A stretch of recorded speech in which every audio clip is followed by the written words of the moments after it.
Assalamualaikum warahmatullahi wabarakatuh. Oke, sesuai judul ya. Di sini saya akan sedikit ya menerangkan teori rangkaian arus DC ya. Arus DC itu di recurrent. Jadi arus simpelnya dalam bahasa kita itu ini jadi arusnya searah. Maksud arus searah itu dari titik negatif dari titik positif menuju ke titik negatif ya. Jadi dia berputar. Jadi ada titik A dan titik B. Oke, kita ke poin utama ya. Di sini saya hanya akan menerangkan rangkaian arus DC ya. Nih, seperti ini. Jadi ini untuk kendaraan ya. Jadi untuk di motor atau di mobil teorinya sama seperti ini ya. Untuk kalian yang mau pasang lampu, mau lampu utama, lampu variasi, lampu rem, lampu apa itu di motor kalian ya atau di mobil. Nah, ini skemanya seperti ini. Ini lampu ini ibaratnya lampu utama ya. Dan ini saklar dan ini akinya ya atau baterai. Nah, untuk memasang lampu ini menggunakan saklar ya, skemanya dari ini kan titik positif, dia jalan menuju saklar ya, kaki saklar yang on off ini yang satu titik ya, rata-rata dia kakinya dua ya seperti ini. Nah, ini dari titik positif dia jalan ke saklar, kemudian keluar menuju ke titik positif lampu ya. Nah, di sini. Dan untuk kaki negatifnya ini dia jalan langsung nyambung ke aki ya. Nah, ini cara yang paling mudah dipahami ya, paling mudah dipraktekkan. Akan tetapi ini akan boros kabel ya. Soalnya biasanya ya pada motor lampu ini berada di bagian depan kan, dan saklar berada di handle ya, di setang. Sedangkan baterai ini aki berada ada yang di bawah jok, ada yang di bagian bawah motor kan, pada jauh semua kan.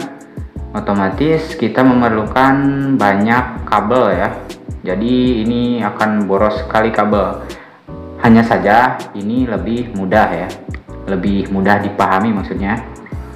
Nah, oh ya, dan ada baiknya kalian pasang sikring untuk skema ini ya. Jadi kita pasang sikring di bagian bebas di sebelah mana saja. Kan biasanya sikring ini dua kaki ya. Nah, kaki sebelah kiri pasang di sini dan kaki sebelah kanannya pasang di bagian sini. Jadi kita potong terlebih dahulu nih kabel yang positif ya. Potong, kemudian sambungkan ke sikring. Itu meminimalisir konsleting ya. Nanti insya Allah saya akan buat fungsi sikring ya agar lebih jelas. Nah, ini untuk metode kedua, rangkaian seperti ini bukan sulit.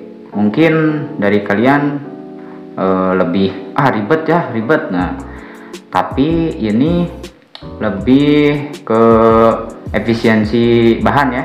Jadi kita tidak perlu banyak kabel. Ini begini. Ini lampu dan ini titik positif, ini titik negatif. Nah, untuk titik negatifnya kita langsung pasang aja ke rangka motor atau ke rangka motor. Nah, sini. Jadi kita tinggal pasang. Dan untuk yang positifnya jalurnya begini. Set. Nah, dia masuk ke kaki saklar satunya ya, dan satunya lagi dia masuk nyambung ke ini kunci kontak ya. Nah, biasanya di kunci kontak ini ada 3 sampai 4 kaki ya, dan ini saya buat lebih efisien saja ya, 3 kaki. Kunci kontak ini ada kaki negatif. Nah, kaki negatif ini biasanya dia nempel juga ke rangka, makanya lampu ini kaki negatifnya ditempelin aja ke rangka, jadi dia ini saling saling nyambung, hanya saja lewat perantara ya, yaitu rangka. Nah, dan ini untuk kaki positif yang ini, yang tadi dari lampu ke saklar dan dari saklar ke titik positif dari kunci kontak itu sendiri. Nah, biasanya ini kan ada 2 ya yang positifnya. Nah, di sini kalian memerlukan ampometer ya, untuk mengecek voltase dari kaki kunci kontak ini ya. Nah, ini emang ribet sih, emang ribet. Cuma ini lebih efisiensi dari bahan ya. Jadi kita tidak memerlukan banyak kabel. Kita cuma istilahnya jumper aja ini ya. Nah, seperti ini ya. Nah, ini untuk saklarnya di sini. Silahkan dipahami. Boleh bila ada pertanyaan tinggal kalian komentar saja ya. Untuk skemanya seperti ini. Nah, ini lebih efisiensi bahan ya. Bahan lebih efisien, jadi kita tidak perlu banyak membeli kabel ya, dan juga tidak semrawut nantinya ya di kabel bodi. Nah, dari kedua ini istilahnya serupa tapi tak sama ya. Ini sama-sama DC ya, soalnya kita yang ini nyambung ke kunci kontak ya. Ini kunci kontak ini harusnya DC dia, DC, dan ini sudah jelas DC ya. Dari kedua ini sama ya DC. Akan tetapi kalian juga harus memastikan spool dari pengisian dari spool dia normal sampai ke kiprok, kemudian sampai ke aki. Jadi aki ini harus benar-benar terisi ya dari kiprok. Jadi bila mana kalian menggunakan metode ini dan kiproknya itu rusak atau tidak berfungsi, ini akan menyebabkan tekor aki ya. Baterai akan cepat habis, akan cepat tekor ya. Jadi harus dipastikan juga untuk pengisiannya ya. Pengisiannya itu harus bagus. Jangan tidak ngisi atau terjadi kendala. Nah, ini metode ini akan kurang baik ya jika pengisian baterai kalian itu tidak normal ya. Oke, bila ada pertanyaan komentar saja. Insya Allah nanti metode-metode yang lainnya akan saya jelaskan juga agar lebih mudah dipahami ya. Terima kasih, semoga bermanfaat ya.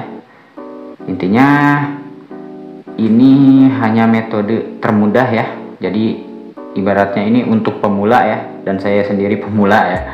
Jadi kita belajar bareng saja. Kalian komen saja jika ada yang kurang jelas, kurang masuk ya kata-katanya, mohon maaf. Insya Allah saya akan jelaskan lagi bila ada yang bertanya. Oke, terima kasih, semoga bermanfaat ya. Assalamualaikum warahmatullahi wabarakatuh.